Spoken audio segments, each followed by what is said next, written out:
I actually don't know if anyone is ever gonna see this, but I actually also really don't care. So I am grieving at the moment. Very sad situation, I'm not gonna lie with you. And I always love to make videos and talk about my life, and now that my life is pretty fucking awful, I am going to start talking about it. Because let's be honest, my man would have loved it. So, a little bit of introduction, because I think that's gonna be helpful for me too.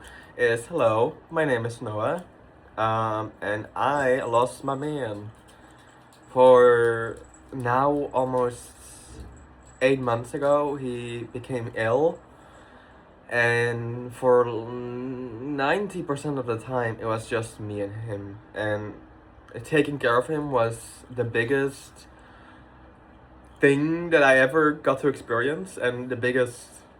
How can I say this?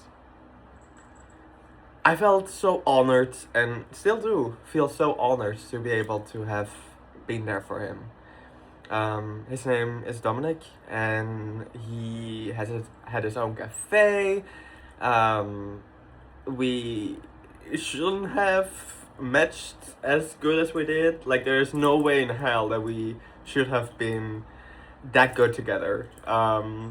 We had like a big age difference. Well, big. It was like 10 years. I was 19 when we met. He was 29. And we were just so different, man. Oh my god, now thinking back at it, there's no way we should have worked. I like K-pop, and I had pink hair, and I was like rather skinny, and he was this like very gray person, you could say, but in the best way possible. He was a little bit more chubbier, and he looked at the world through more of a gray lens, while I was always the more optimistic one.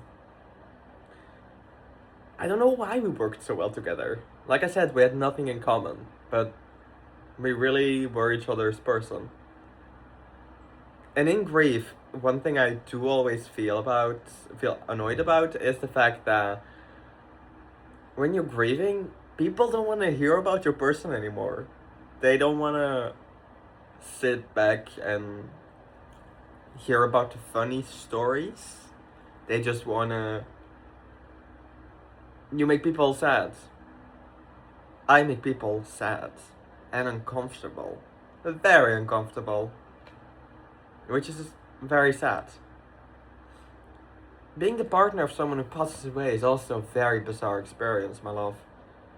It's lonely. Very lonely. There's this thing that people say about like grief is like glitter, first it's everywhere, blah blah. It's not. Grief is literally like you're stuck in a fucking building and there's fire everywhere and you're just stuck and you can see people living their life and there's just you. But like I said, the about the part of being the partner of someone who passes away is it's a very isolating and lonely feeling, because even though people say that you're part of the family or you're part of the friend group, you're not. I will never be part of the family, and I will never be part of the friend group. I am just this enigma. I'm just there, alone, annoyingly enough. And I know that people say that to help, but it doesn't help. Talking about your person really helps me. And I remember when I started making videos on Instagram, he would always watch them and make like say like funny things about them. And he was always very proud of it. And in therapy, we were talking about like starting our hobbies again, because what do you have to lose? So here I am doing exactly that. But I'm not gonna start editing things. I'm just gonna place it on the interwebs, and maybe someone who is grieving can listen to it and maybe feel a little bit more understood. Because that's another thing. Grief is so misunderstood and badly portrayed. You know, like the 7 stages of grief? Fuck that. I am gonna be honest with you, stranger. I didn't handle grief well. when it first happened, I came in a very bad mental space. Um, he's not buried close to me. He's in Ireland, and luckily we had to talk, and luckily I asked him how to, like, where you want to be when something like that happens. But in a way, I'm also incredibly sad that I didn't lie and said, like, oh, they wanted to be here. But that would make me the worst person on earth. I do know that, and he's in a place where a lot of people are gonna be with him for the rest of their lives. I hope, because I swear to fucking God, if I ever find out that they missed one, if I ever find out that his grave has not been visited even once, I'm gonna have words.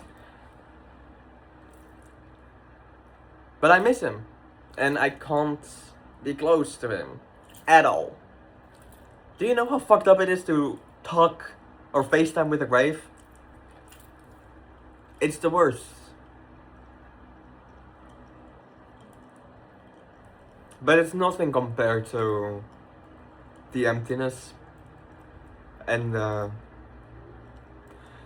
longing. When it first happened, I hit a very dark spot in my brain, and not a lot of people talk about it. But I was so sad, and people kept saying that I was in heaven, and I would one day see him again. And I tried to do something very stupid. I got the help I needed. Eventually, luckily.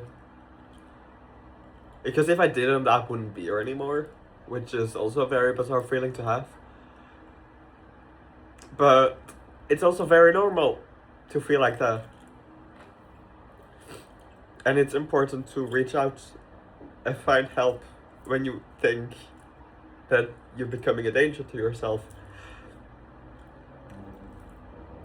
Because I was. One of the things that really helped me, or is helping me, is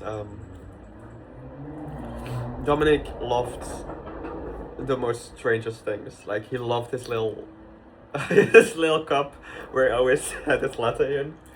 I always made fun of it because it didn't close correctly or something. And his sweater. And fuck. There's no doubt in my mind that he loved me. He really did, but that's for another video. But one of the things that really helped me is I've struggled with eating my whole life, and he was always very strict about it. Like, he wanted me to eat, he wanted me to eat enough, and even though he didn't know anything about my eating disorder, he was very good with it. Never made a big deal out of me not finishing the plate. He would always encourage me, and then when I did finish my plates, I remember the first time he was just sitting on the couch and just being like, yes. However, what I realized is I'm taking great care of the things he loved, but I wasn't taking care of the person he loved. Oh Jesus Christ, I lost so much weight. When I arrived in the hospital, I was like underweight. It was bad. And I feel like I'm finally getting there. But I think it's important to also realize that you need to take care of the person that your person loved. Doesn't make it easy. It's hard. The basic things are so hard. But you need to take care of that person, because your person loved them so much.